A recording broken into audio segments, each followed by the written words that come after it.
So I recently finished up a project in my daughter's bathroom where I took the old original mirror, and we really had just counter and no type of storage for all her little products and everything that she uses. And so we replaced that mirror and was able to build this nicer setup with some cubbies, down both sides, and have the mirror framed out and then LED lit to provide some better light in there. And it looks 100 times better, but when I was building the mirror frame, I ran into some problems. I'm really not great at making miter joints.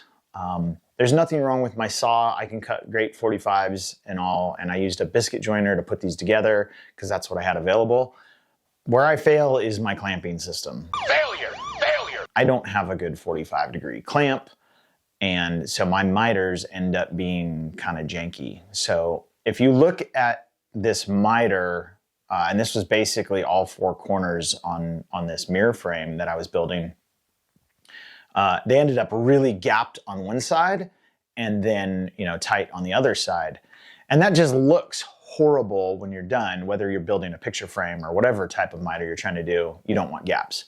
I found a pretty simple way with my table saw to remedy that. What I did was I took the frame and then I set, maybe a 1/4 inch depth on my table saw blade, and then very, very carefully lining up my really bad miter with the table saw blade at a perfect 45, I just put a saw kerf right down the center of that miter. So about a 1/4 inch in, and the width of the blade. And so that gave me this little groove that I kind of hid my bad miter, but now I needed to fill it with something.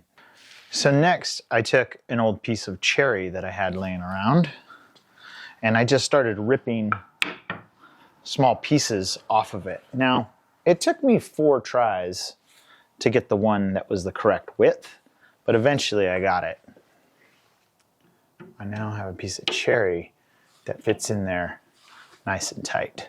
So now I just need to trim that piece of cherry down to the proper size.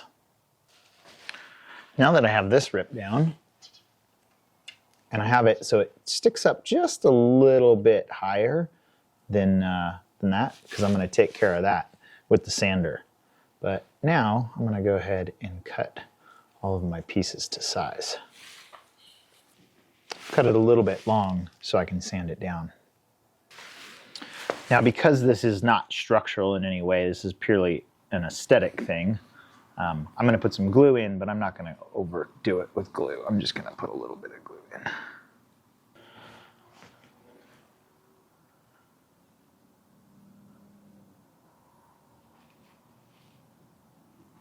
And I want to make sure that my inside is right where I want it, because that's the part I can't really sand out. The outside I can sand as much as I need. So push that in, wipe off the excess glue,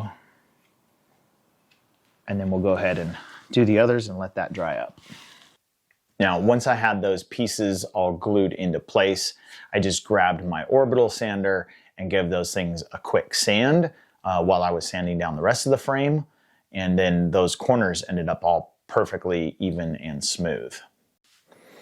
When I added the outer border to my mirror frame, ultimately I decided to do the same exact process on those, but I already had that frame mounted, and that was going to be a little more tricky to run through the table saw. So I just grabbed my circular saw and used a speed square as a guide.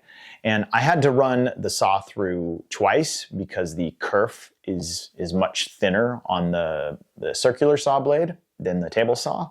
So I just carefully ran that through twice to get the correct width. So it was maybe 1.5 of the circular saw blades, but effectively did the same exact thing, same exact process on the outer frame as I did on the inner frame. And that kind of helped tie the whole, 2-piece frame all together.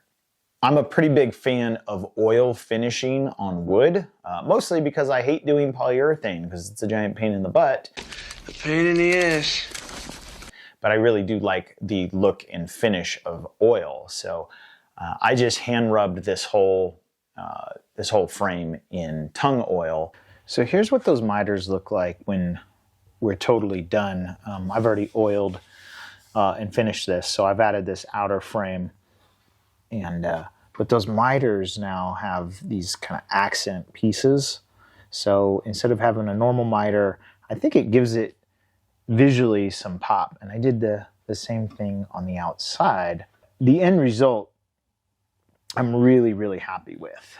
These miters really came out looking pretty good, both the outsides and the insides as well. So really, really happy with how these miters turned out. Okay, there you go. A pretty quick and easy way to first fix your crappy looking miter that you maybe didn't do as good a job as you could have or should have. But on top of that, I really like the just the architectural look of that corner with that contrasting wood in there. I think it gives it a lot of pop and just looks better in the end. So even if I did have good miters, I would still probably do this.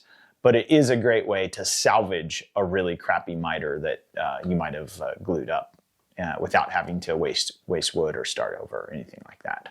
So hopefully you found this helpful. As always, thanks so much for watching. Have a great day.